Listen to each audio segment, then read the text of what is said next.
Good morning once again, and so moving further, now we have to discuss the topic. Previously we are discussing irreversible cell injury. जैसा कि हमने previous video में irreversible cell injury के बारे में discuss किया था कि क्या क्या थे उसमें, क्या क्या हो रहे थे। अब उसके बाद जैसे रिवर्सिबल सेल इंजरी के अंदर हमने मॉर्फोलॉजिकल चेंजेस डिस्कस किए थे, तो सेम एज इट इज़ अब हमको इर्रिवर्सिबल सेल इंजरी के अंदर भी हमको मॉर्फोलॉजिकल चेंजेस जो हैं वो डिस्कस करने हैं। तो इसमें हम स्टार्ट करते हैं कि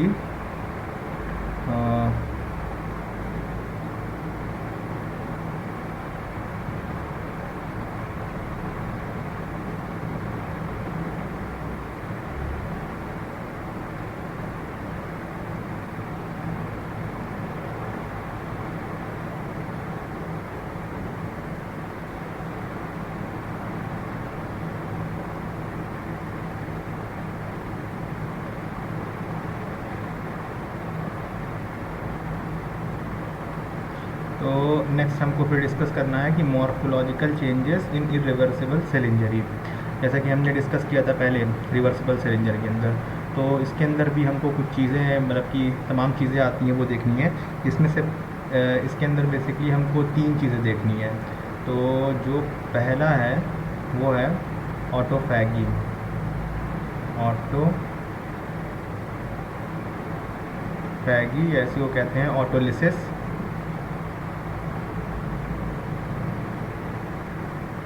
वो कहते हैं क्या, ऑटोलिसिस कहते हैं। ठीक है।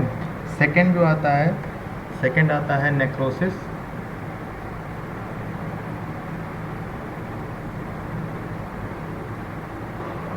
नेक्रोसिस और थर्ड आता है एपोप्टोसिस।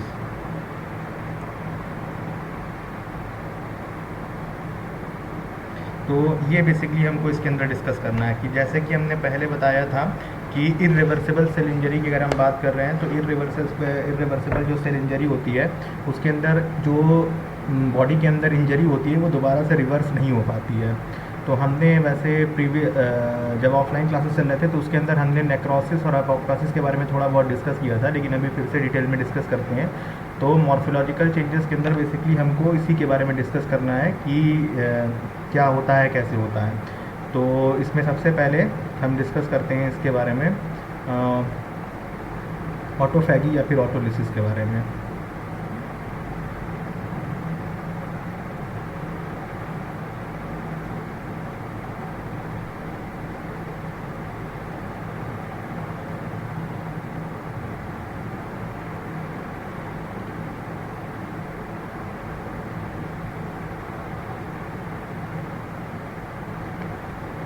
ऑटोलिसिस के बारे में डिस्कस करते हैं। तो ऑटोलिसिस जो होता है इसका मतलब होता है क्या, सेल्फ डाइजेशन होता है। इसका मतलब सेल्फ डाइजेशन, यानी कि अगर अंडर अनफेवरेबल सर्कमस्टेंसेस, जैसे कि अगर कंडीशन सही नहीं है उसमें अगर हमारा सेल जो है वो खुद ब खुद अपने आप को डिस्ट्रॉय कर जा रहा है तो हम लोग कहते हैं इसको कि ऑटोलिसिस हो गया है। जैसे कोई कंडीशन हुई है, कोई इंजरी वगैरह हुई है बॉडी के अंदर और उसके अंदर सेल जो है वो ऐसा सेल को लग रहा है कि हमको अपने आप को डिस्ट्रॉय करना पड़ेगा, क्योंकि अगर हम अपने आप को डिस्ट्रॉय नहीं करेंगे तो हो सकता है कि बाकी जो हेल्दी सेल्स हैं वो क्या हो जाएँ, ख़राब हो जाएँ। तो उसमें क्या होता है, सेल जो है वो खुद को डाइजेस्ट कर लेता है, सेल्फ डाइजेशन कहते हैं। तो इसमें क्या होता है, इसके अंदर इसमें होता है डिस इंटीग्रेशन। क्या होता है इसमें, disintegration of cell by its own hydrolytic enzyme, यानी कि जो सेल के अंदर तमाम तरह के हाइड्रोलिटिक एंजाइम्स होते हैं जो कि लाइसोसोम्स वगैरह से निकलते हैं, उन्हीं के थ्रू सेल क्या करता है, अपने आप को खुद को डिसइंटीग्रेट कर लेता है। यानी इसमें क्या होता है, डिसइंटीग्रेशन होता है of cell by its own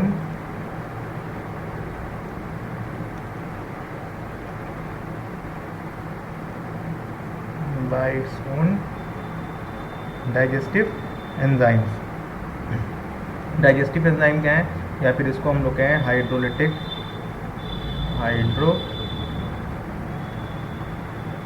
enzyme. तो सेल क्या करता है कि अपने आप को खुद को डिस्ट्रॉय कर लेता है डाइजेस्टिव एंजाइम से। और ये जो एंजाइम्स होते हैं ये कहाँ से होते हैं, कहाँ से निकलते हैं, ये लिबरेट होते हैं फ्रॉम लाइजोसोम। ये कहाँ से लिबरेट होते हैं? लाइजोसोम से लिबरेट होते हैं। तो इस कंडीशन में क्या करता है कि सेल जो है अपने आप को खुद को डिस्ट्रॉय कर लेता है। और इसके अलावा क्या होता है इसके अंदर, इसके अलावा जो सेल होता है, सेल के चारों तरफ क्या होता है कि तमाम तरह के इन्फ्लेमेटरी रिस्पॉन्स भी जनरेट हो जाते हैं, जिसकी वजह से सेल जो है अपने आप को डिस्ट्रॉय करता है। यानी इसके अंदर क्या है कि सेल जो है surrounded by different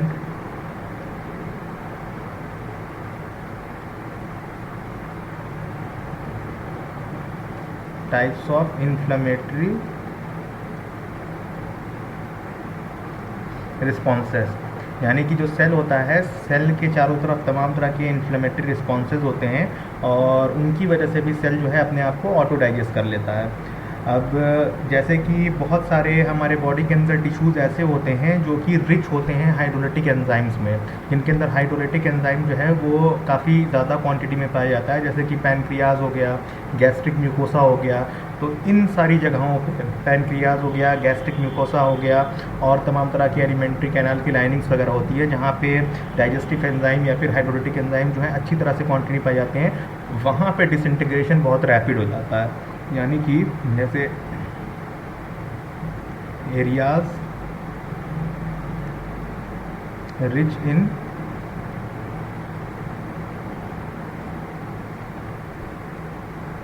hydrolytic enzymes, तो यहाँ पे क्या होगा, यहाँ पे रैपिड हो जाता है digestion, rapid digestion take place.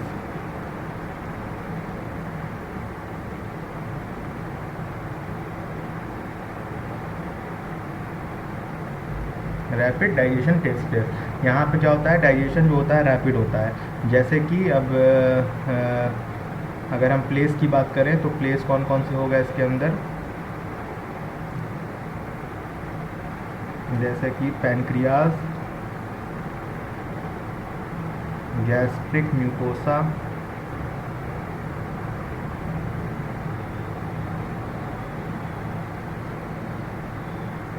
निकोसा, इन सारी जगहों पे क्या होता है, यहाँ पे एटसेट्रा भी लो और भी चीज़ें होती हैं, इन सारी जगहों पे क्या होता है कि बहुत जल्दी होता है।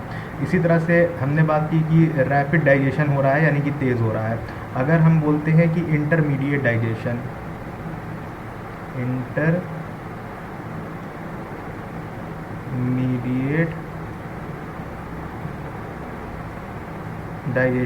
इंटरमीडिएट डाइजेशन का मतलब क्या होता है कि थोड़ा सा डाइजेशन जो है वो स्लो हो रहा है, मतलब कि रैपिड वाले से थोड़ा सा डाइजेशन जो है वो स्लो हो रहा है।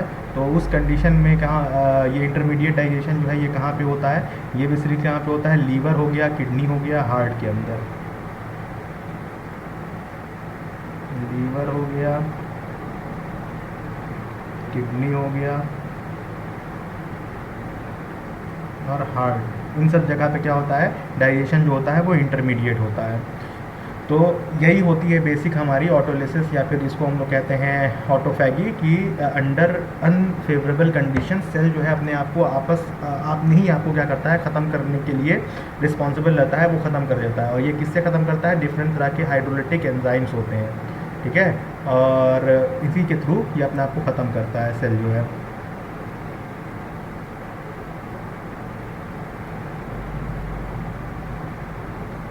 सेल जो है अपने आप को ख़त्म करने का काम करता है। तो ये होता है तुम्हारा ऑटोलिसिस होता है।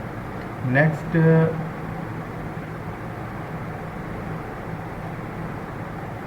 ये ऑटोलिसिस हो गया। नेक्स्ट हमको बात करनी है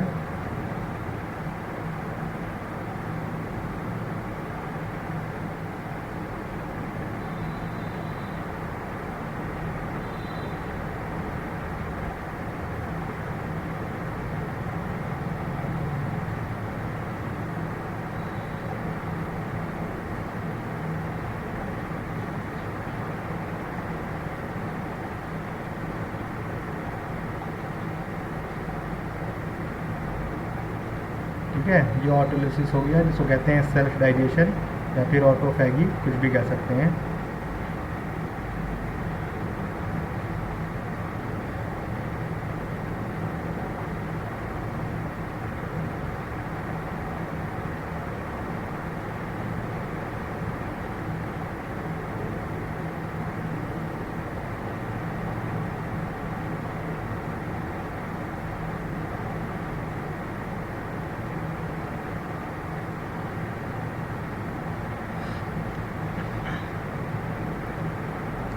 अब जो सेकंड है हमारा नेक्रोसिस।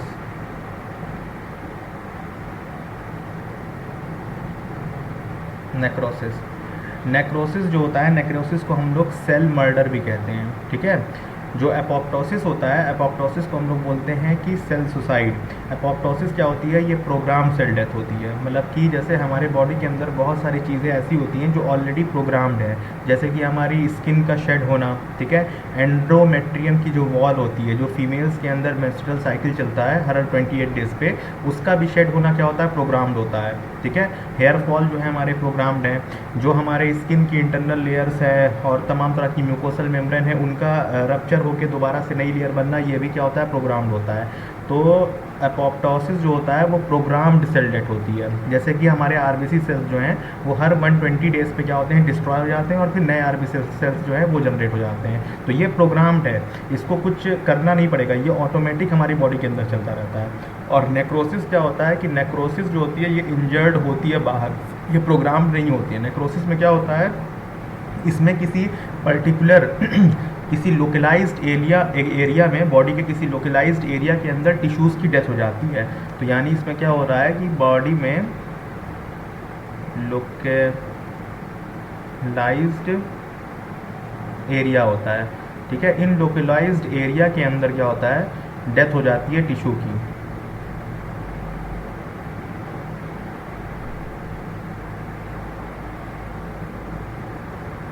टिश्यू डेथ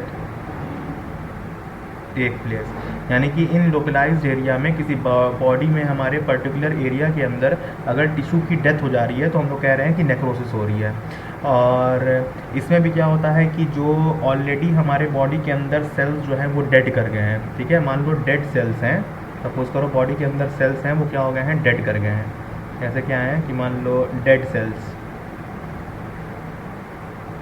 बॉडी के अंदर क्या है? मान लो डेड सेल्स हैं। अब ये डेड सेल्स जो हैं ये क्या करते हैं? ये डिफरेंट तरह के टॉक्सिन्स वगैरह को रिलीज़ करते हैं बॉडी के अंदर से। टॉक्सिन्स वगैरह रिलीज़ होंगे बॉडी में इन डेड सेल्स की वजह से। टॉक्सिन्स हो गया, या फिर हाइड्रोलिटिक एंजाइम्स, जैसे हमने बताया हाइड्रोलिटिक एंजाइम्स वगैरह, ये सारी चीज़ें कहाँ से निकलते हैं? डेड सेल्स के अंदर से। इनकी वजह से क्या होता है? इन हाइड्रोलिटिक एंजाइम या फिर टॉक्सिन्स की वजह से क्या होता है? जो नॉर्मल टिश्यू होते हैं वो डिजनरेट कर जाते हैं।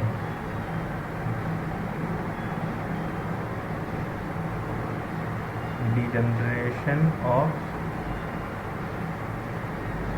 नॉर्मल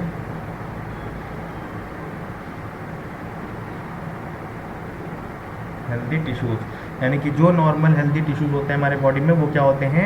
इन टॉक्सिन्स और इन हाइड्रोलिटिक एंजाइम्स की वजह से क्या होते हैं? डिजनरेट कर जाते हैं। और इसका कॉज क्या हो सकता है? अगर हम लोग कॉज की बात करते हैं तो इसका कॉज में भी, इसके कॉज की बात करते हैं तो इसका कॉज क्या हो सकता है? हाइपॉक्सिया हो सकता है। हाइपॉक्सिया ऐसी कंडीशन होती है जिसमें ऑक्सीजन की सप्लाई कम हो जाती है। तो जब ऑक्सीजन की सप्लाई कम होगी तो टिश्यू जो होते हैं वो इंजर्ड होंगे। जब इंजर्ड होंगे तो टिश्यू जो होते हैं वो ख़राब होंगे, और जब वो ख़राब होंगे तो वो अपने अंदर से क्या करेंगे? डिफरेंट तरह के टॉक्सिन्स वगैरह हो गए या हाइड्रोलिटिक एंजाइम्स वगैरह हो गए, उनको वो लिबरेट करेंगे। और तो ये लिबरेट करने की वजह से क्या हो जाएगा? बॉडी के अंदर जो नॉर्मल टिश्यूज़ हैं, जो हमारे नॉर्मल टिश्यूज़ हैं, उनको ये इंजर्ड करना स्टार्ट करेंगे। तो इसको हम लोग बोलते हैं नेक्रोसिस, कि किसी पर्टिकुलर लोकलाइज्ड एरिया के अंदर टिश्यू जो है, एक हेल्दी टिश्यू है, उसको कोई इंजर्ड टिश्यू आके मार रहा है। इसीलिए हम लोग नेक्रोसिस को क्या बोलते हैं? नेक्रोसिस को हम लोग कहते हैं सेल मर्डर कहते हैं। क्या कहते हैं? नेक्रोसिस को सेल मर्डर कहते हैं, क्योंकि ये हो रहा है, मतलब कि जो इंजर्ड सेल हैं वो क्या कर रहे हैं? वो आके मार रहे हैं हेल्दी सेल्स को। तो ये हो गया। इसके अलावा हाइपॉक्सिया के अलावा और कौन कौन सी चीज़ें होती हैं? हाइपॉक्सिया के अलावा इसके अंदर केमिकल या फिजिकल एजेंट हो सकते हैं। केमिकल या फिजिकल एजेंट्स हो सकते हैं जो कि बॉडी के अंदर दिक्कत कॉज कर रहे हैं, या फिर माइक्रोबियल एजेंट भी हो सकते हैं।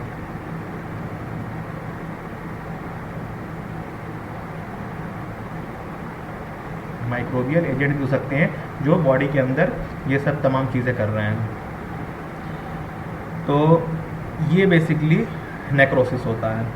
अब इसके अंदर जैसे क्या होता है कि अब नेक्रोसिस के अंदर अगर हम लोग देखते हैं कि नेक्रोसिस के अंदर कुछ तमाम चीज़ें होती हैं जिनको हमको डिस्कस करना है एक एक करके। तो ये भी हम लोग देखते हैं कि जैसे हम लोग बात कर रहे थे नेक्रोसिस की, तो अब इसके अंदर जैसे अगर हम इसके टाइप्स के बारे में बात करते हैं, टाइप्स, तो इसमें कई चीज़ें होती हैं। क्या क्या होती हैं? पहला होता है कोआगुलेटिव नेक्रोसिस। कोआगुलेटिव नेक्रोसिस, ठीक है। फिर एक होता है तुम्हारा लिक्विफैक्शन नेक्रोसिस।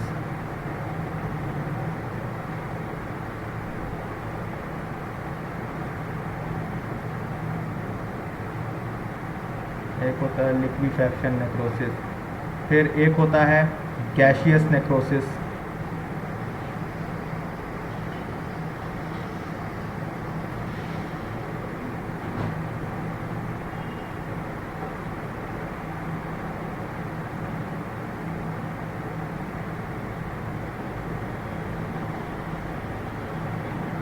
एक होता है फैट नेक्रोसिस।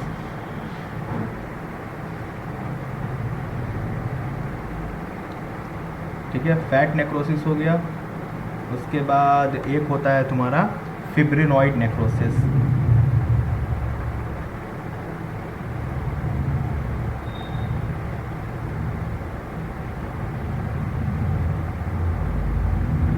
फिब्रिनॉइड नेक्रोसिस ये जो है, एक second,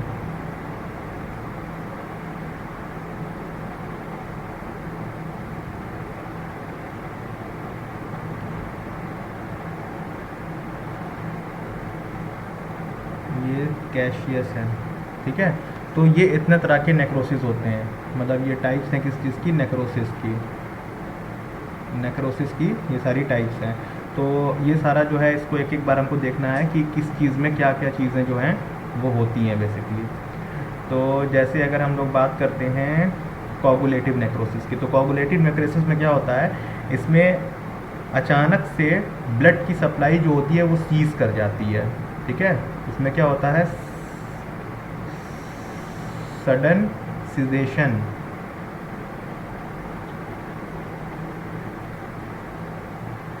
sudden cessation of blood supply. यानी क्या होता है कि जो ब्लड की सप्लाई होती है वो अचानक से सीज कर जाती है, रुक जाती है। इसकी वजह से क्या होता है कि बॉडी के अंदर जो नेक्रोसिस होता है उसको हम लोग क्या बोलते हैं? कोआगुलेटिव नेक्रोसिस कहते हैं। कि ब्लड जो है वो सीज कर जाता है, जैसे ब्लड को फ्लो करना है, वो किसी वजह से ब्लड जो है वो रुक गया है, तो हमारे बॉडी के अंदर जो सेल डैमेज होंगे उनको हम लोग कहेंगे कोआगुलेटिव नेक्रोसिस हो रहा है। जो लिक्विफैक्शन नेक्रोसिस होता है ये होता है हमारे बॉडी के अंदर इस्कीमिक इंजरी की वजह से। इस्कीमिक इंजरी की वजह से, मतलब ये दोनों जो हैं ये आपस में समझ लो एक तरह से वाइस वर्सा, मतलब कि सिमिलर है। कि अगर सडन सीजेशन हो जा रही है ब्लड सप्लाई की, या फिर इस्कीमिक इंजरी में भी क्या होता है कि ब्लड की ही सप्लाई जो होती है वो डिस्टर्ब होती है। तो अगर इस तरह से हो रहा है तो हम लोग कहेंगे कि लिक्विफैक्शन जो है वो नेक्रोसिस हो गया। जो कैशियस नेक्रोसिस होता है ये क्या होता है कि ये कॉम्बिनेशन होता है कोआगुलेटिव और लिक्विफैक्शन नेक्रोसिस का। ये क्या होता है? कॉम्बिनेशन ऑफ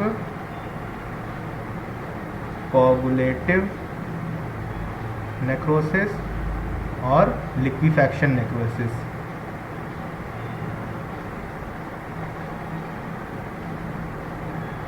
लिक्विफैक्शन नेक्रोसिस इसका क्या होता है? कॉम्बिनेशन होता है। जैसे कि क्या होता है कि ये जो इस तरह का चीज़ जो है ये हमको दिखाई देता है ट्यूबरक्लोसिस के केस में। ट्यूबरक्लोसिस के केस के अंदर कोआगुलेटिव नेक्रोसिस भी होता है बॉडी के अंदर और लिक्विफैक्शन नेक्रोसिस भी होता है। ये हो गया। इसके बाद आता है तुम्हारा फैट नेक्रोसिस। तो फैट नेक्रोसिस क्या होता है? फैट नेक्रोसिस होता है कि इसके अंदर फैट जो होते हैं हमारे बॉडी के अंदर, फैट का क्या होता है? डिस्ट्रक्शन हो जाता है। बॉडी के अंदर क्या होता है? फैट का डिस्ट्रक्शन हो जाता है, ठीक है। उसके बाद फिर आता है तुम्हारा फिब्रॉइड नेक्रोसिस आता है। तो फिब्रॉइड नेक्रोसिस के अंदर तुम्हारा क्या आता है कि इसके अंदर फिब्रिन लाइक फाइबर जो होते हैं, जो हमने पढ़ाया था कि जब ब्लड कोगुलेशन होता है तो उसके अंदर फिब्रिन का फॉर्मेशन होता है। तो फिब्रॉइड जो नेक्रोसिस होता है इसमें बेसिकली क्या होता है कि जो फिब्रिन फाइबर होते हैं वो जो होते हैं उनका एक्यूमुलेशन हो जाता है, उनका फॉर्मेशन हो जाता है, और ये बेसिकली हम लोग को दिखाई देता है पेप्टिक अल्सर के केस में। पेप्टिक अल्सर के केस में क्या होता है कि यहाँ पे अपीयरेंस होता है किस चीज़ का, फिब्रिन का, appearance of fibrin like material.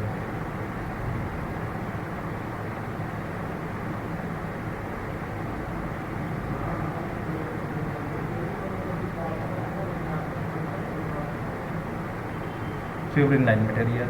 तो ये बेसिकली क्या होते हैं, डिफरेंट तरह के नेक्रोसिस होते हैं। कौन कौन से हो गए तुम्हारे, कोगुलेटिव हो गए जिसमें अचानक से ब्लड की सप्लाई रुक जा रही है। लिक्विफैक्शन जो होता है वो इस्केमिक इंजरी की वजह से होता है, ठीक है।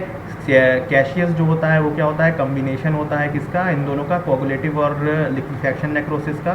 फैट नेक्रोसिस जो होता है इसके अंदर फैट के जो सेल्स होते हैं, जो फैट के मॉलिक्यूल्स होते हैं उनका डिस्ट्रक्शन होता है। और फिब्रिनॉइड जो नेक्रोसिस होता है उसके अंदर क्या होता है, इसके अंदर बेसिकली हमको दिखाई देता है पेप्टिक अल्सर में। पेप्टिक अल्सर के अंदर जो ये होते हैं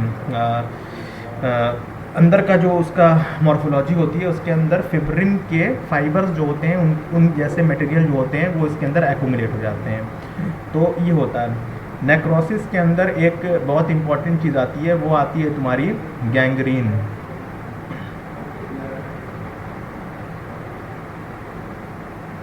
गैंग्रीन आती है। गैंग्रीन में क्या होता है कि हमारे बॉडी का जो पार्ट होता है वो सड़ जाता है एकदम। गैंग्रीन है, और गैंग्रीन में आप देखेंगे कि बॉडी का जो पार्ट होता है वो ऑलमोस्ट क्या होता है, सड़ जाता है। क्या होता है कि नेक्रोसिस की वजह से वो जो पर्टिकुलर हेल्दी टिश्यूज़ होते हैं जैसे कि हाथ पैर हो गया, बेसिकली लिम्स वगैरह में ये देखा जाता है। तो उसके अंदर क्या होता है, सपोज़ करो अगर हम बात कर रहे हैं कि पैर की, तो पैर के अंदर क्या होता है कि जो टिश्यू हो गए पैर के वो ऑलमोस्ट सड़ जाएंगे और सड़ के अपने आप वो बॉडी से डीअटैच कर जाता है, मतलब बहुत बुरी कंडीशन हो जाती है। कभी अगर इंटरनेट पे नेक्रोसिस डाल के गैंग्रीन डाल के सर्च करना तो गैंग्रीन की कंडीशन बड़ी ख़राब होती है। उसमें जो बॉडी के पार्ट होते हैं वो सड़ जाते हैं एकदम टिश्यू डेथ होने की वजह से। तो गैंग्रीन जो होता है वो नेक्रोसिस का एक बहुत अच्छा एग्जाम्पल होता है।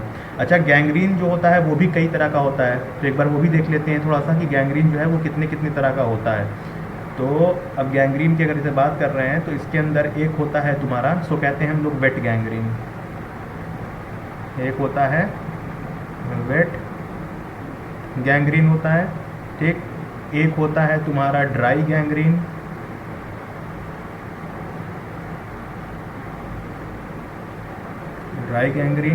और एक होता है तुम्हारा गैस गैंग्रीन।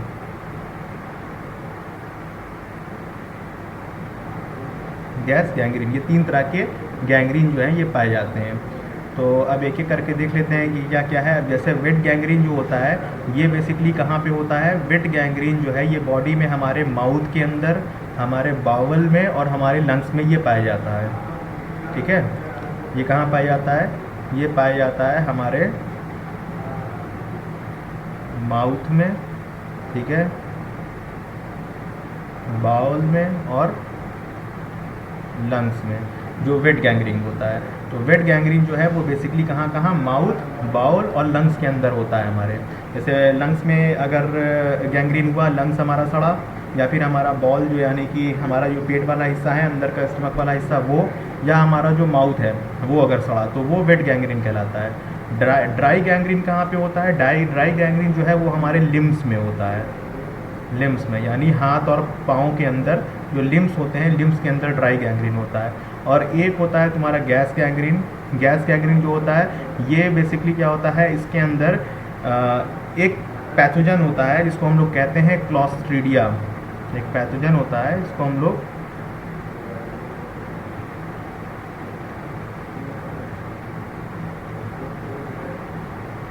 क्लॉस्ट्रीडिया कहते हैं, ठीक है।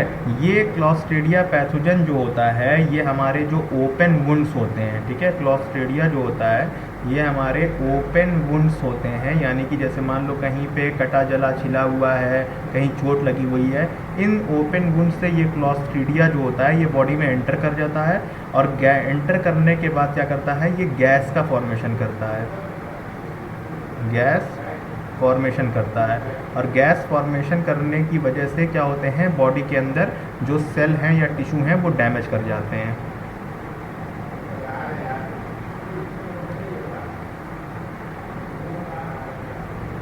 टिश्यू डैमेज कर जाते हैं, तो इनको हम लोग कहते हैं क्या, इनको हम लोग कहते हैं गैस गैंग्रीन। यानी कि एक हम मॉर्फोलॉजी देख रहे थे इरिवर्सिबल सेल इंजरी की, तो इरिवर्सिबल सेल इंजरी के अंदर मॉर्फोलॉजी के अंदर हमने देखा कि एक तो तुम्हारा ऑटोफैगी या फिर ऑटोलेसिस था, जिसको हमने देखा कि सेल्फ डाइजेशन होता है। एक होता है तुम्हारा नेक्रोसिस, नेक्रोसिस के कुछ अलग अलग टाइप्स थे, ठीक है। और इसमें सबसे बेस्ट एग्जाम्पल आता है किसका, गैंग्रीन का एग्जाम्पल आता है। गैंग्रीन जो होता है वो बॉडी के अंदर सड़ाने का काम कर जाता है, ऑलमोस्ट सड़ा देता है। तो ये हो गया। इसके अलावा एक चीज़ और होता है, उसको कहते हैं हम लोग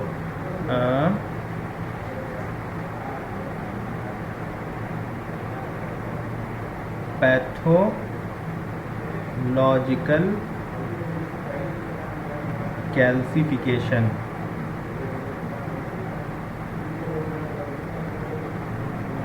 कैल्सिफिकेशन एक और कंडीशन होती है, जिसको कहते हैं हम लोग पैथोलॉजिकल कैल्सिफिकेशन।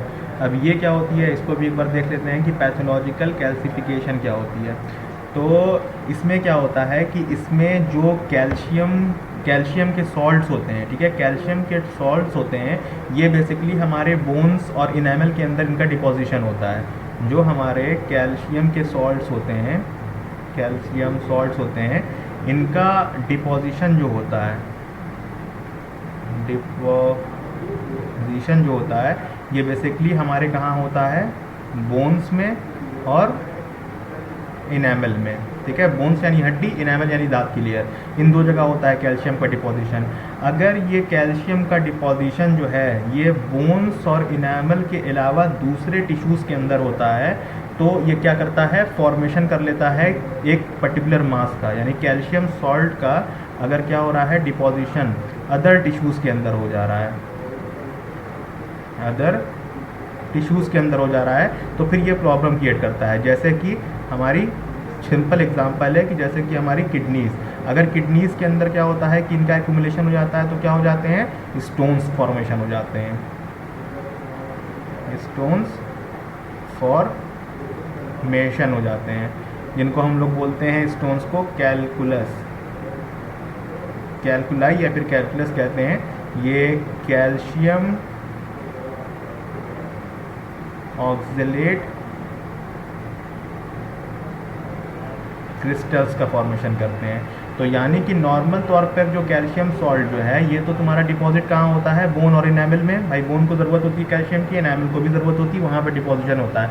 अगर इसका डिपोजिशन क्या है कि अदर टिश्यूज़ के अंदर डिपोजिशन इसका हो रहा है, अदर टिश्यूज़ में डिपोजिशन हो रहा है, तो जैसे किडनी के अंदर अगर इसका डिपोजिशन हुआ तो क्या हो जाएगा, स्टोन्स का फॉर्मेशन हो जाएगा, जिसको हम लोग कहते हैं क्या, कैलकुलाई। और ये कैल्शियम ऑक्सलेट क्रिस्टल्स का फॉर्मेशन करते हैं, जो कि मांस बना के स्टोन्स का फॉर्मेशन करवाते हैं। अब इसके अंदर भी तुम्हारा कैल्सिफिकेशन जो होता है वो ऐसे देखा जाए तो दो तरह के कैल्सिफिकेशन होते हैं इसके अंदर, जिसमें से पहला होता है, पहले को हम लोग कहते हैं डिस्ट्रॉफिक कैल्सिफिकेशन।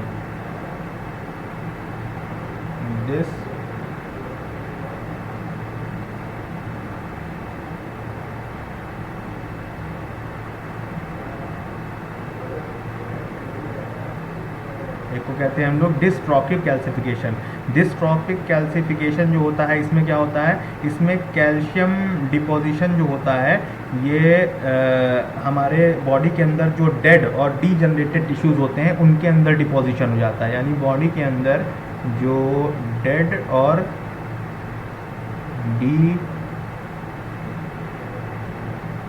डीजनरेटेड टिश्यूज़ हैं बॉडी के अंदर, जिनको ऑलरेडी डेड हो गए हैं, ख़त्म हो गए हैं, डिजनरेट हो गए हैं, इनके अंदर क्या होता है, कैल्शियम डिपोजिशन हो जाता है, कैल्शियम डिपोजिशन टेक्स प्लेस, ठीक है। यानी कि डेड या डिजनरेटेड टिश्यूज़ हैं बॉडी के अंदर, उनके अंदर अगर कैल्शियम डिपॉजिट कर जा रहा है तो हम लोग कहेंगे कि डिस्ट्रॉफिक कैल्सिफिकेशन हो रहा है। और एक होता है, उसको हम लोग बोलते हैं मेटास्टैटिक कैल्सिफिकेशन।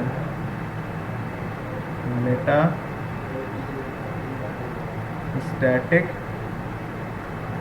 कैल्सिफिकेशन, एक होता है मेटास्टैटिक कैल्सिफिकेशन। तो मेटास्टैटिक कैल्सिफिकेशन जो होता है वो बेसिकली क्या होता है, ये नॉर्मल लिविंग टिश्यूज़ के अंदर अगर डिपोजिशन हो रहा है, डिपोजिशन इन नॉर्मल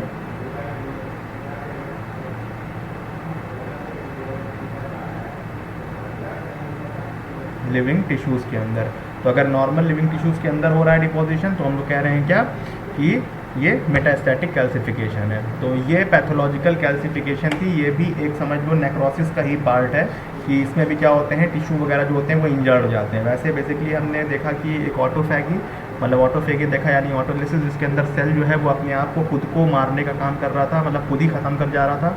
एक होता है नेक्रोसिस, ये एक पर्टिकुलर रीजन जो होता है वो डिस्ट्रॉय होता है, और ये भी जो पहले के डेड सेल्स वगैरह होते हैं उनकी वजह से ये डिस्ट्रॉय होता है। और नेक्रोसिस के अंदर हमने सबसे बेस्ट एग्जांपल देखा उसका गैंग्रीन का। और एक हमने देखा कि पैथोलॉजिकल कैल्सिफिकेशन होता है, इसके अंदर कैल्शियम का डिपोजिशन हो जाता है हमारे टिश्यूज़ के अंदर। तो बोन्स और इनैमल को छोड़कर अगर बॉडी के दूसरे पार्ट में कैल्शियम का डिपोजिशन हो जा रहा है तो हम लोग कहते हैं पैथोलॉजिकल कैल्सिफिकेशन है, जो कि दो तरह का, एक डिस्ट्रॉफिक था, अगर कैल्शियम डिपोजिशन डेड टिश्यूज़ के अंदर हो रहा है तो कहेंगे हम लोग कि डिस्ट्रॉफिक है, और अगर मेटास्टैटिक है तो यानी कि ये जो है हमारे नॉर्मल लिविंग टिश्यू के अंदर डिपोजिशन हो रहा है और स्टोन्स वगैरह का ये फॉर्मेशन कर रहा है। तो आज के लिए इतना ही, ठीक है। In next video we will discuss in detail about again apoptosis, एक टॉपिक बच रहा है, so we will discuss about the apoptosis कि एपोप्टोसिस कैसे होता है, that is called as program cell death या फिर सेल सुसाइड कैसे होता है, और उसका एक बेसिक एक वो होता है मैकेनिज्म, एक पाथवे होता है, तो उस पाथवे को भी हम डिस्कस करेंगे। Will discuss about it's pathway and different type of consequences in apoptosis, and we will also differentiate between necrosis and apoptosis. What is necrosis and what is apoptosis through diagrammatic representation. Diagrammatic representation के through we will discuss about that this is apoptosis and this is necrosis, okay, and this part we will discuss in another video. And till then always, जैसा कि पहले ही बोल रहे थे कि always take make habit of taking the notes and writing you right, always write the material in your copy so that you have much better content, and the notes और PowerPoint presentation related to this topic ये भी हम group में share कर देंगे, तो आप लोग वहाँ से भी रिफ़र कर सकते हैं, ओके। तो till then thank you very much.